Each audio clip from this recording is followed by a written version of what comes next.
An Imperfect Perfect World. November 10, 2019 by Anna von Reitz. Soon, an entire new world of mathematics will open up. Conventional algebra, calculus, and geometry will be largely discarded and seen as imprecise and unnecessarily complex and unwieldy. Mathematics will become much easier and more intuitive and useful as a result. People who now hate math or who don't understand math will love it and use it with a facility they never dreamed they could possess.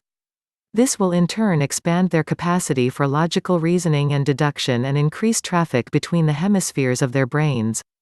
They will become more whole, more integrated, and more powerful as a result, and because our emotions are triggered by our thoughts, this quantum leap in development and use of our brains will also mean that we no longer make so many snap judgments based on faulty information, and no longer experience wrong-headed emotions, either. Our ability to evaluate information and to discern truth will increase in direct proportion to our ability to utilize both hemispheres of our brains. Improved thinking results in improved emotional wisdom and powers of discernment, which results in far better and more appropriate emotional responses. Right now, most people have not developed their mathematical reasoning abilities beyond a very primitive level, and that effectively cripples them and leaves them subject to inappropriate and mistaken emotional responses, much like the temper tantrums of a 2-year-old whose desire to touch a hot griddle is thwarted. So the advancement in mathematics and mathematical thinking that the world is set to experience is very, very good news. It is a major step forward in the advancement of mankind, not only in our ability to think, but to feel. Most people are aware of how music can change their emotions, but they are not so broadly aware that music is mathematics in motion, nor do they make the connection that Satan was the seraph in charge of music of all kinds. Music as mathematics conveyed by sound is one of the most powerful forces in the universe, and when music was thrown into discord by Satan's rebellion, it had disastrous consequences for creation as a whole. Those who have worshipped Satan are well aware of this. Especially, the Rockefeller family has been aware of this, and as part of their service to evil, they have tampered with the musical scale and the frequency associated with each note to make each note subtly out of tune. Our ears can barely discern the difference, but our entire nervous system is adversely impacted by this.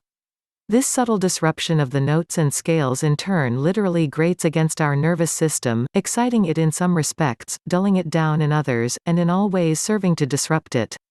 The more you listen to music under these conditions, the more unhealthy you become.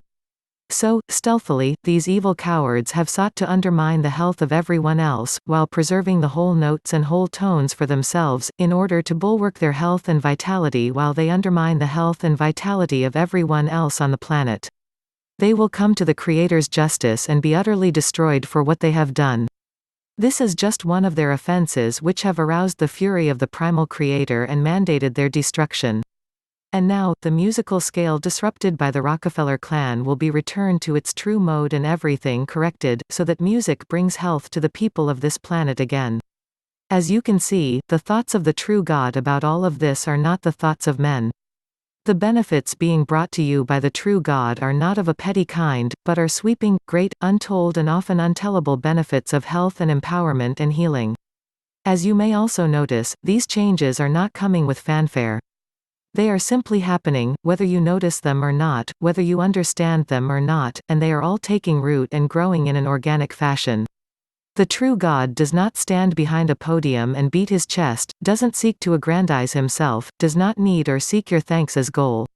What the true God seeks is your gradual perfection, so that in the end, you will stand perfected, as he envisioned you before the concept of time began.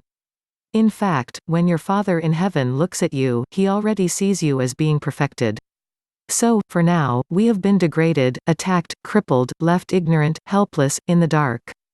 We have been subjected to cruelty and deceit, theft, and disgusting lusts. Minions of Satan who are not worthy to tie our shoes have ruled as kings upon the earth. All of that is coming to an end.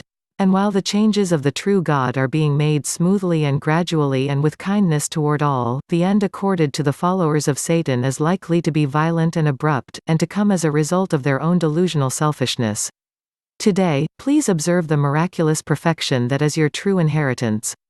Value yourselves not as you are, but as you are meant to be, in the fullness of perfection and power. Consider the vision of you that your Father in heaven holds of you, and know that it is even greater than you can imagine. The war in heaven is at an end. What remains is a mop-up here, and great strides have been made. The interstice has been cleared. The mindless reincarnation cycle has been stopped.